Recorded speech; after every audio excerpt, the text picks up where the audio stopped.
Doutrina e Convênios 67 e também Doutrina e Convênios 68, os versículos 25 ao 31. Doutrina e Convênios 67 vai falar um pouco sobre o testemunho da verdade e a seção 68, nesses versículos 25 a 31, vai falar um pouquinho sobre ensinar e aprender o Evangelho no lar. Meu nome é Rodrigo Rocha, eu sou coordenador de seminário e sejam bem-vindos a mais uma lição. É um prazer estar aqui com vocês.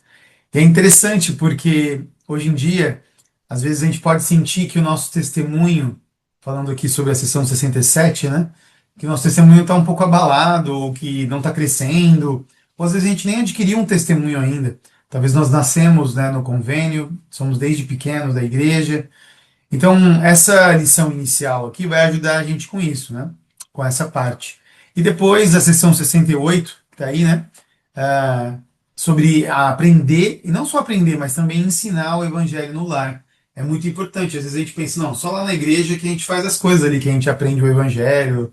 Mas, na verdade, a gente sabe que a grande importância, né, que a igreja dá do evangelho no lar. Na verdade, é ali que a gente aprende as coisas como elas são, né, como serão, ou seja, as revelações em família, pessoais, as nossas orações ali, nossa intimidade com o Senhor. Então, essas duas lições hoje vão nos ajudar com esses pontos, né, da nossa vida. Nós vamos começar aqui com a primeira parte, né, que é a sessão ali 67. Nessa época, muitos líderes da igreja eles apoiaram a publicação das revelações, né, que o profeta Joseph Smith ele havia recebido. E eles entendiam perfeitamente que essas revelações elas vinham de Deus. Só que outros, né, acabaram se concentrando um pouco mais nas imperfeições ali, uma letra, uma palavra errada, né, a maneira como era falado. Então, alguns se concentraram mais nessas imperfeições, né, que eles perceberam nessas revelações. E aí o resultado disso foi que eles não tinham certeza de que vinha do Senhor exatamente essas revelações. Alguns ficaram com essa dúvida, né, se estava vindo ou não do Senhor aquelas revelações por causa dessas imperfeições. Então, nessa sessão, aqui agora, nessa lição, né, que é a sessão 67 de Doutrina e Convênios, ela vai ajudar a gente a aumentar nossa confiança de que o Senhor, sim, ele fala por meio dos profetas e que Doutrina e Convênios é a palavra de Deus. Para a gente começar até entender um pouco mais sobre tudo isso, talvez a gente poderia pensar nessa pergunta aqui, né? Por que seria útil que tivéssemos um testemunho desses pontos aí, ó, que eu coloquei aí na tela, né? Por que seria útil nós termos um testemunho desses pontos do plano do Pai Celestial? Né? Por que seria útil ter um testemunho sobre Jesus Cristo, sobre o livro de Mórmon, sobre as Escrituras em si, sobre o presidente Nelson, o profeta atual, ou outros profetas que nós tivemos desde a restauração da igreja, incluindo o profeta Joseph Smith? Então, por que seria útil a gente ter um testemunho, né, desses pontos aqui que eu tratei do plano do Pai Celestial? E uma outra coisa também que a gente pode ponderar é quais são, né, alguns obstáculos que podem atrapalhar o nosso fortalecimento desse testemunho, desses pontos aqui da doutrina, né, do Evangelho, do plano do Pai Celestial. Então é isso que a gente vai ponderar aqui agora, né? Já estamos ponderando. Quero que você pense nessas duas coisas. Se precisar pausar aqui, o vídeo pode pausar. Mas pensa um pouquinho. Não precisa responder em nenhum lugar, não, tá? Queria só que você mesmo pensasse.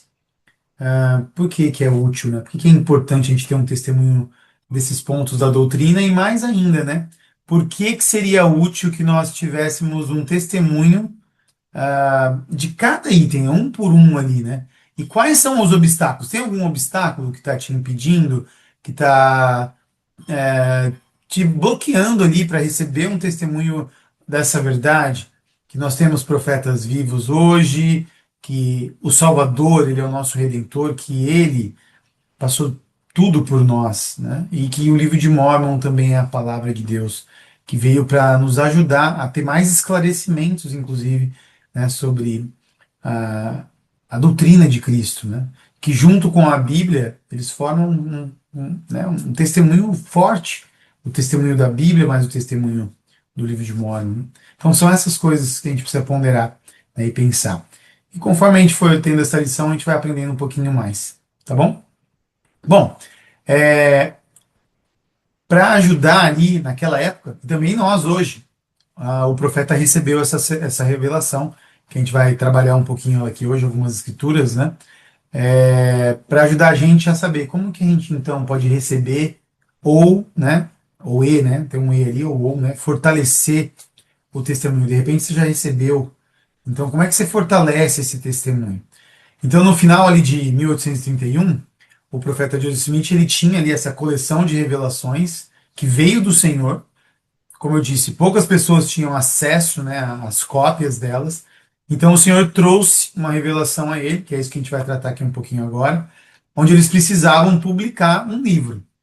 Esse livro, assim como o livro de Mormon, ele era um livro, né, que deveria incluir os depoimentos de testemunhas para comprovar que ele é verdadeiro. Testemunhas falariam sobre esse livro. No início, o nome do livro era chamado de Livro de Mandamentos. E mais tarde, ele foi publicado e passou a se chamar Doutrina e Convênios, que é esse livro que nós estamos estudando aqui. No entanto, né, mesmo com a publicação ali do livro de Doutrina e Convênios, alguns líderes da igreja eles ainda estavam muito relutantes, né, em testemunhar. Precisaria de testemunhas para mostrar que Doutrina e Convênios também é um livro de Deus naquela época.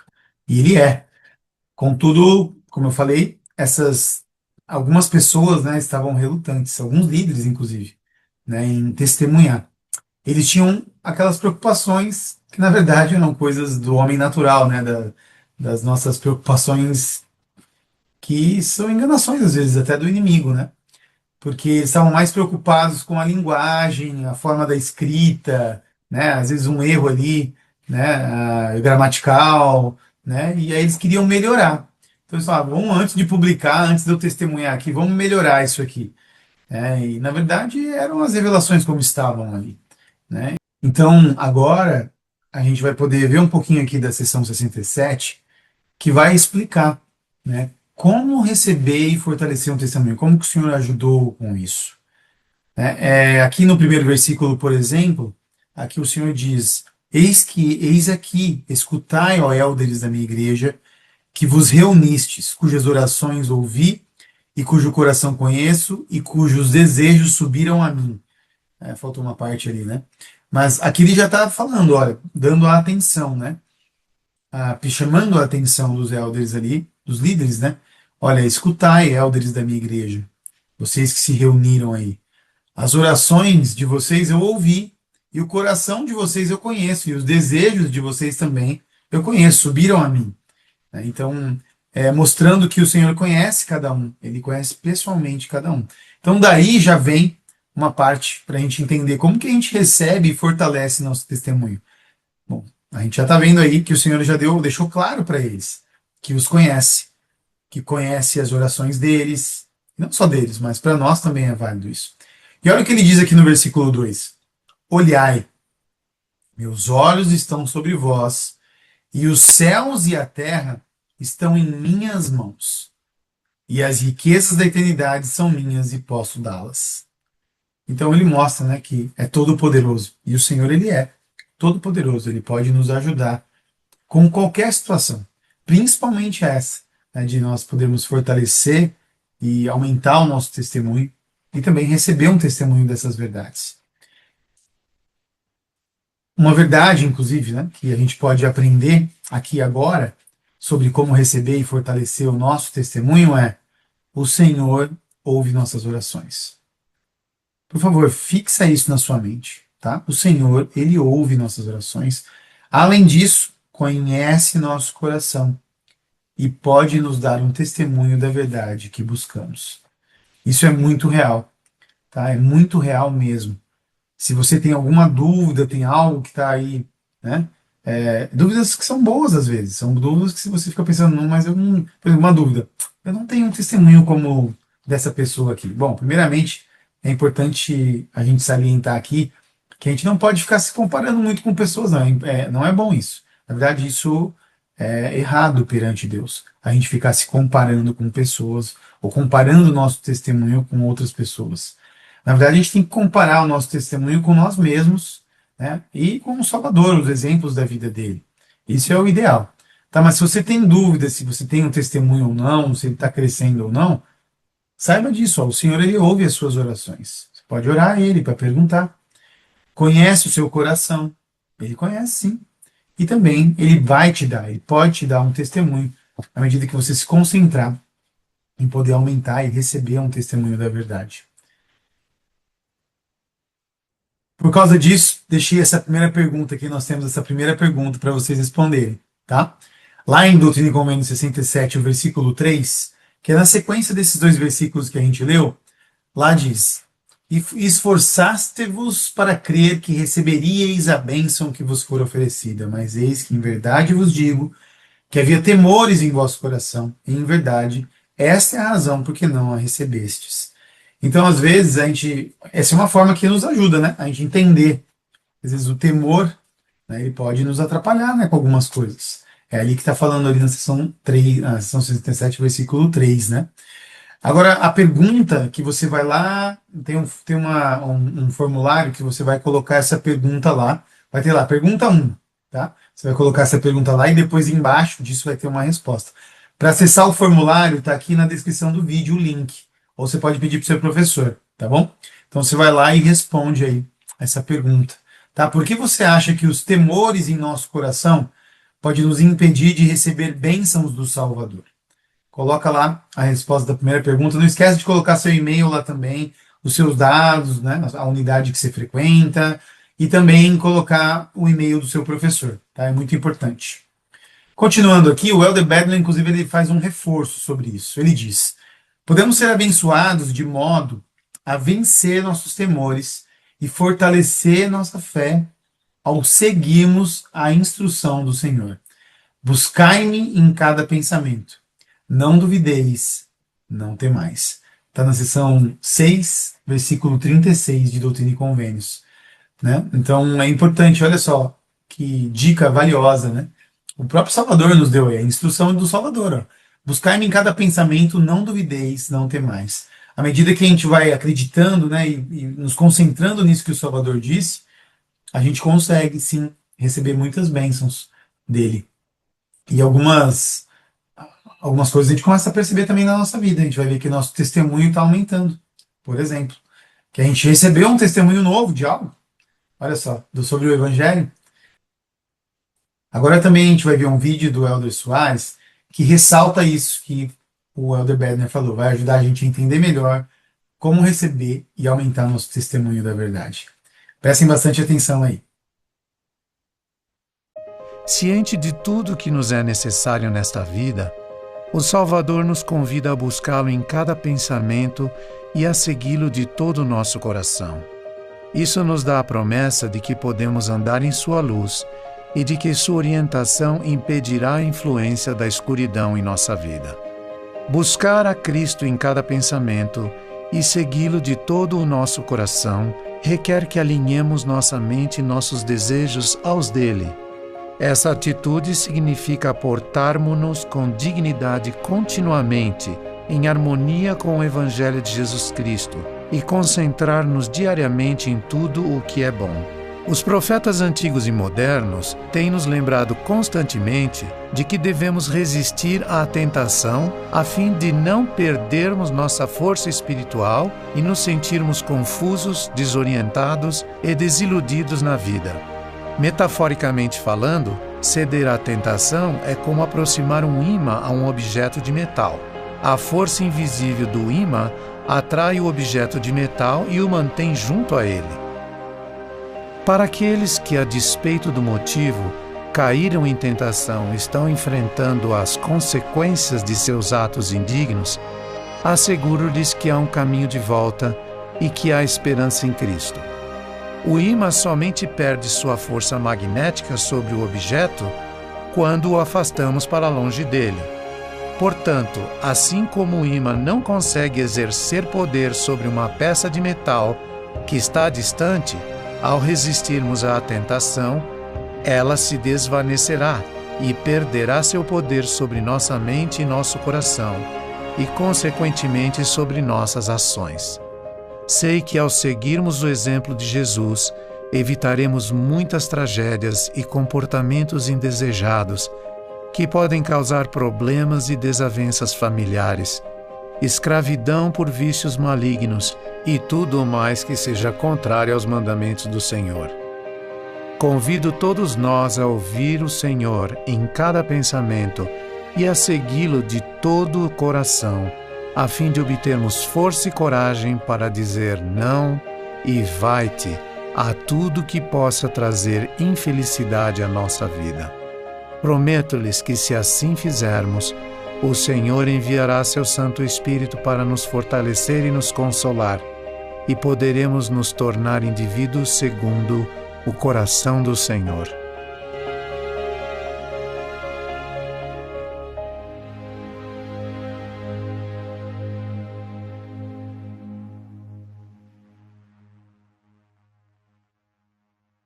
Aprender o Evangelho de Jesus Cristo ajuda a gente a preparar as crianças, os jovens, né, a todos para enfrentar alguns desafios e também as tentações que a gente tem em nossa vida.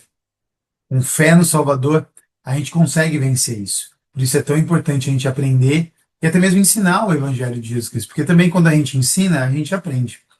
Os pais, inclusive, têm um potencial único para ajudar seus filhos a poder aprender o Evangelho. É muito importante os pais focarem nisso, porque eles têm um potencial que o Pai Celestial deu a eles. Essa parte aqui da lição que a gente está estudando agora, a lição 68, do versículo 25 até o 31, pode ajudar, inclusive, você aqui a entender melhor o mandamento do Senhor para que os pais ensinem o Evangelho aos filhos no lar. Tá bom? Também, antes da gente poder falar um pouquinho, né, sobre essa responsabilidade dos pais, a gente precisa entender que quando a gente veio para a Terra, a gente perdeu a memória, literalmente, né? Passamos por algo, um simbolismo, né, que chama-se véu, como se tivéssemos passado por um véu chamado véu do esquecimento. Então a gente perdeu a memória da nossa existência pré-mortal com o nosso Pai Celestial e com o Salvador Jesus Cristo. A gente não lembra. Além disso, quando a gente chega num mundo como o de hoje, decaído, né, muita gente fazendo coisa errada, que inclui inclusive a influência, né, de pessoas que enganam, o inimigo enganando um ao outro, né, e a destruição que ele causa às vezes em famílias, até em pessoas. Quando a gente chega num mundo desse, esses fatos eles acabam, né, ficando mais claros até. A gente tem desafios para poder seguir uma vida fiel ao plano do Pai Celestial. Então, o fato, né, da gente estar nessa situação como a gente está hoje, nesse mundo decaído, que é um mundo decaído, muita influência enganosa, acaba que, né, do inimigo, né, e por isso acaba que a gente precisa vencer esse desafio, né, porque não é fácil, é desafiador a gente ter uma vida fiel ao plano que o Pai Celestial nos deu, por conta disso.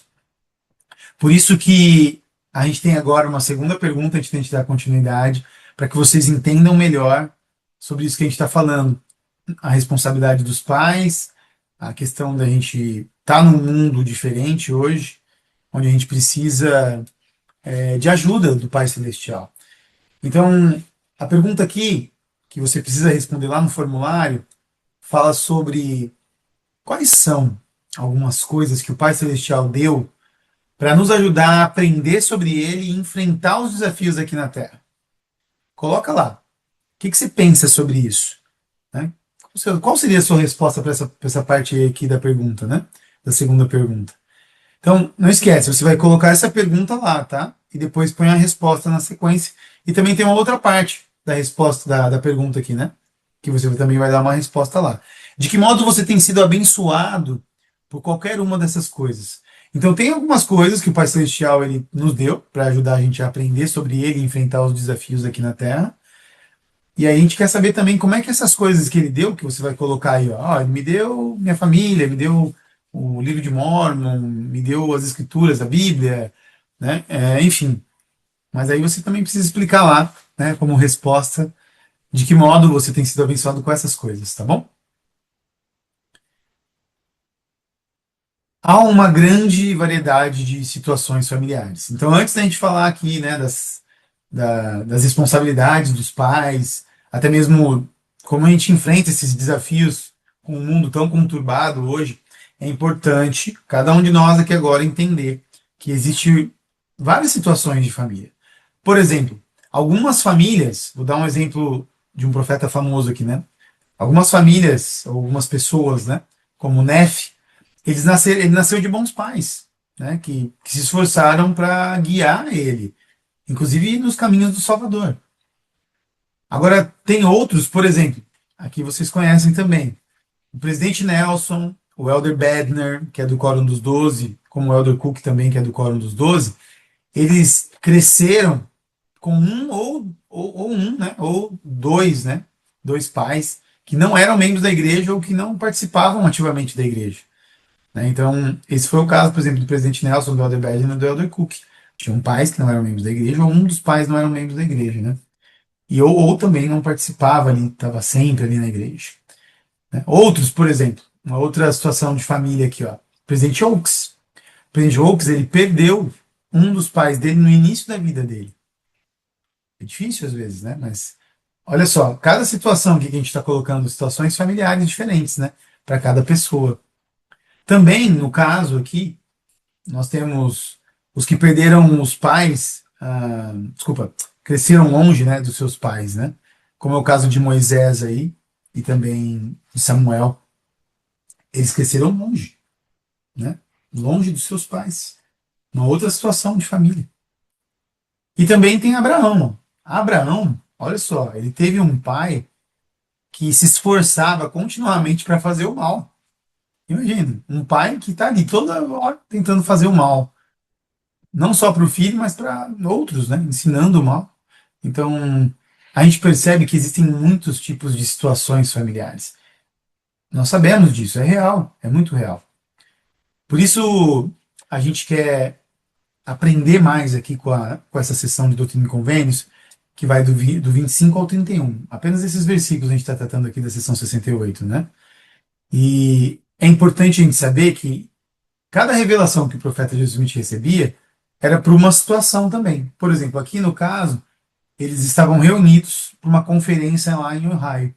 E aí 4 homens que buscavam, claro, a orientação do Senhor, né, por intermédio do profeta Joseph Smith, eles tinham algumas dúvidas, tinham algumas coisas que eles queriam saber. Então o profeta, né, depois de dar alguns conselhos a esses homens sobre os seus deveres, né, mostrar para eles algumas coisas, ele, através do Senhor, através dessa revelação, trouxe esses conselhos aí e os deveres, né, que esses homens podiam agir em relação às suas famílias. E o Senhor ainda deu mais conselhos gerais a todas as famílias, né, que fazem parte de Sião, inclusive nossa família hoje. Então, independente da nossa situação, a gente precisa entender, né, que essa sessão ela mostra algo que a gente precisa fazer. Vou ler aqui, ó. E também se em Sião, em qualquer de suas estacas organizadas, houver pais que, tendo filhos, não os ensinarem a compreender a doutrina do arrependimento, da fé em Cristo, o Filho de Deus vivo, e do batismo e do dom do Espírito Santo, pela imposição das mãos, quando tiverem 8 anos, sobre a cabeça dos pais seja o pecado. Então aqui é a responsabilidade que os pais têm. Independente da sua situação, né, os pais precisam ensinar isso aos seus filhos. Aí nós também podemos ensinar. Versículo 26, pois isso será uma lei para os habitantes de Sião ou em qualquer de suas estacas que estejam organizadas.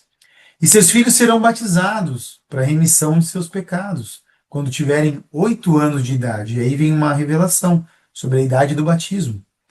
E receberão a imposição das mãos. E também ensinarão, agora no 28, do outro lado ali, né? E também ensinarão seus filhos a orar e a andar em retidão perante o Senhor. E os habitantes de Sião também observarão o dia do Senhor para santificá-lo.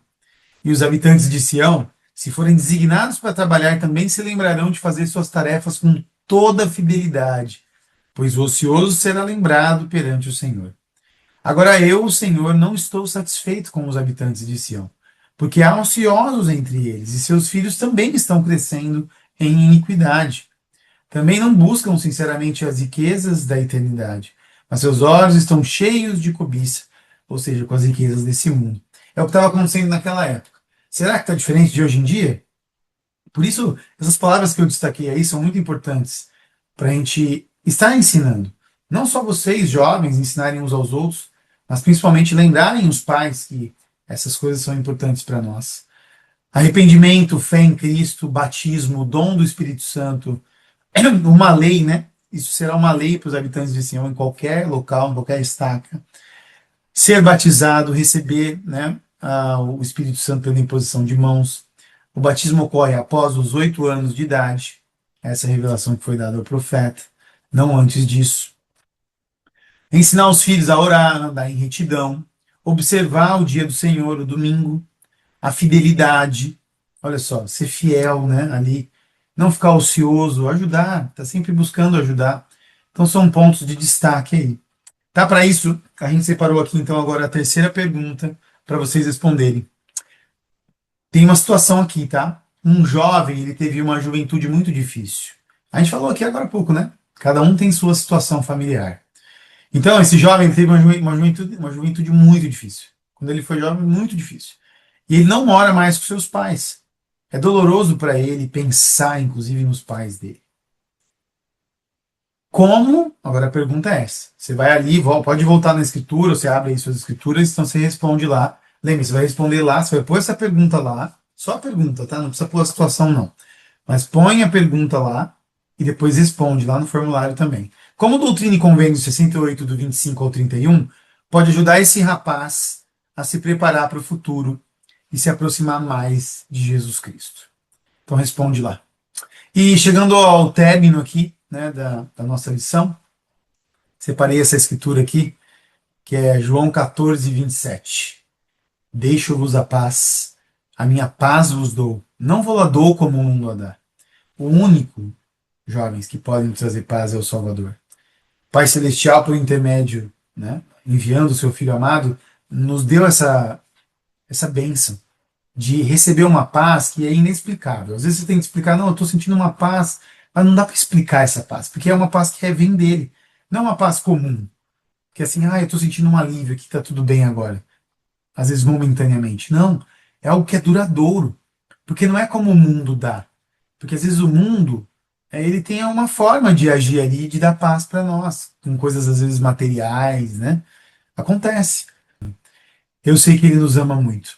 Assim como ele abençoou as criancinhas, né, esteve com elas e os jovens também, ele está com você, ele está comigo, eu sei disso. Em nome de Jesus Cristo, amém.